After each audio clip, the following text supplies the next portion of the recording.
Olá, alunos do 8º ano, tudo bem com vocês? Eu espero que vocês estejam muito bem, estejam conseguindo acompanhar as aulas, assistindo aos vídeos, fazendo as atividades da melhor maneira possível, né? Enfim, a tia hoje está aqui para falar com vocês que o assunto da nossa aula será figuras de linguagem. É um assunto bem gostoso, bem interessante e que, apesar da distância e da nova forma de ensino, que eu espero que vocês tirem bastante proveito. Ok, pessoal? O primeiro passo para a gente iniciar esse assunto de figuras de linguagem é compreender que a linguagem, aquilo que a gente usa para se comunicar, ela vai muito além do sentido explícito que tem cada palavrinha dentro de um texto. As palavras, pessoal, através das figuras de linguagem, podem dar origem a novos significados, né? E isso que é o bacana, porque seria muito mais limitado se cada palavrinha que nós usássemos de forma geral, seja para escrever um poema, uma crônica e por aí vai, pudesse limitar a apenas aquele exclusivo significado que possui no dicionário. Ou seja, as figuras de linguagem vieram como uma possibilidade de ir além, uma possibilidade de fazer novos significados, combinações com as palavras que nós já temos, ok? Então, o primeiro passo para estudarmos figuras de linguagem é entendermos que as palavras podem ter dois sentidos: o sentido conotativo e o sentido denotativo. O sentido conotativo, como a tia pontuou aqui, né, é o sentido figurado, aquele que podemos usar a imaginação. A tia faz essa relação aqui para poder gravar melhor. Se for bacana para vocês, façam uso. Se não for bacana, não tem problema. É só uma relação mesmo para ficar mais fácil de memorizar, né? Então, o sentido conotativo é aquele que não acompanha o dicionário, aquele que não acompanha a realidade, não tem obrigação de usar exatamente aquilo que nós aprendemos desde inicialmente aquela palavra significa, ok?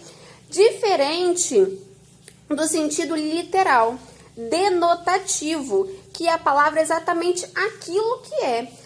Exatamente como nós encontramos no dicionário. Os jornais, por exemplo, que têm obrigação de dar notícia, eles usam essa língua aqui, a língua literal, o sentido denotativo das palavras. Enquanto um poema é muito comum encontrarmos o sentido figurado, conotativo, em que usamos a imaginação. Aqui na apostila, por exemplo, ela trouxe o exemplo do gato.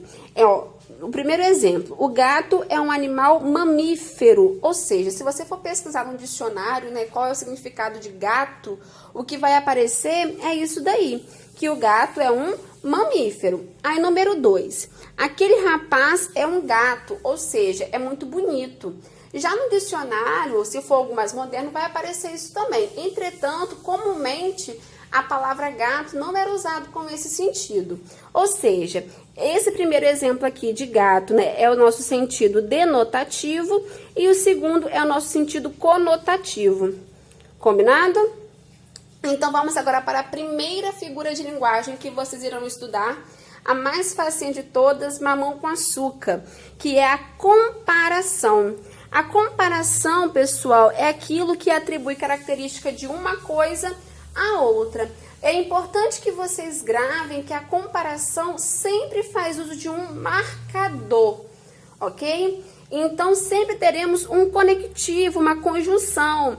É muito comum que a conjunção seja o como, mas pode ser o que nem. A questão é que vai ter um conectivo, né, um marcador, ligando uma coisa àquilo que ela se parece, ok?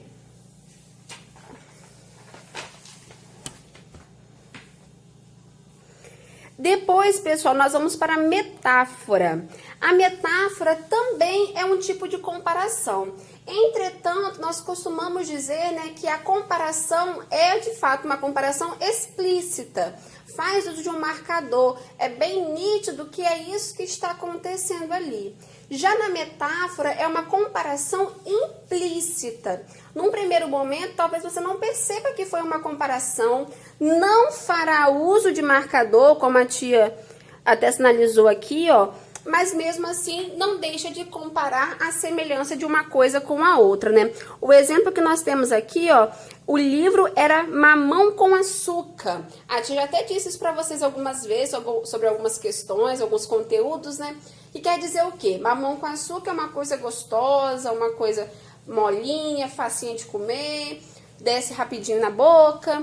Então, o livro era o quê? Fácil de ser lido, Mamão com Açúcar, uma comparação, mas não faz uso de marcador e é preciso o quê? Refletir um pouquinho para entender que era uma comparação, diferente da outra que é na cara, você acabou de ler, já sabe o que que é, ok? Depois, a metonímia.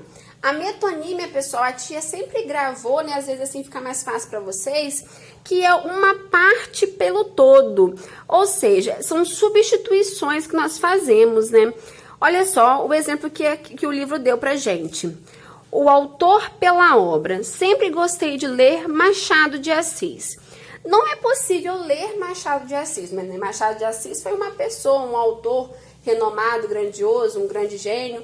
A questão toda é que não é possível lê-lo, mas é possível ler o quê? As suas obras, os seus livros. Então, quando é dito que a pessoa lia Machado de Assis, estava dizendo que a pessoa lia os livros que Machado de Assis escreveu. Ó, letra B, a parte pelo todo. O ônibus estava cheio de pernas, ou seja, estava cheio de pessoas. Perna aí quer dizer pessoas. Letra C, o continente pelo conteúdo. Esse suco está uma delícia, já tomei 2 copos. A pessoa toma copo? A pessoa pega um copo e toma? Não, a pessoa toma o quê? O conteúdo que está dentro do copo, ok?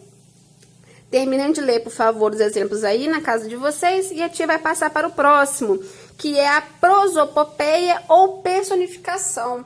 Um também que é bem facinho, bem mamão com açúcar, que é quando a gente atribui características de seres humanos a seres inanimados. É importante que vocês lembrem que esses seres inanimados, né, podem ser também animais, como podem não ser animais, podem ser elementos da natureza, como lua, nuvem, tempo, ou então cadeira, enfim, né, tudo aquilo que não é ser humano.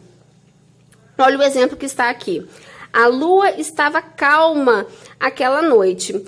A lua tem como estar calma, estar agitada, estar triste, estar alegre? Não, lua é lua, lua não sente nada, nem sentimento de calma e nem sentimento de agitação. Perceberam?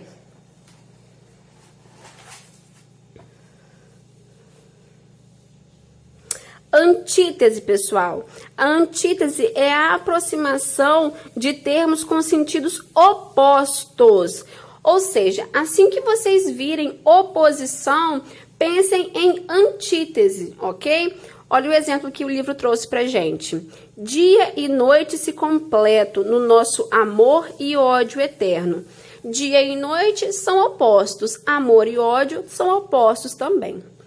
Hipérbole. Hipérbole é um que eu acho bem gostosinho, bem engraçado, um dos que a tia mais gosta, que é o exagero, né? Eu estava morrendo de fome. Não, provavelmente você só estava algumas horinhas sem comer, né?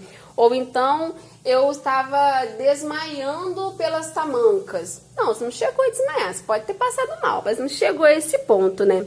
Eu já falei 1000 vezes para não fazer isso. Ninguém fala 1000 vezes a mesma coisa. A pessoa deve ter falado muitas vezes. Eufemismo é o emprego de termos mais agradáveis. É muito comum a gente dizer isso quando a pessoa faleceu, né? Partiu dessa para uma melhor, fechou os olhos, se despediu do mundo, quando na verdade a realidade é que a pessoa faleceu, né?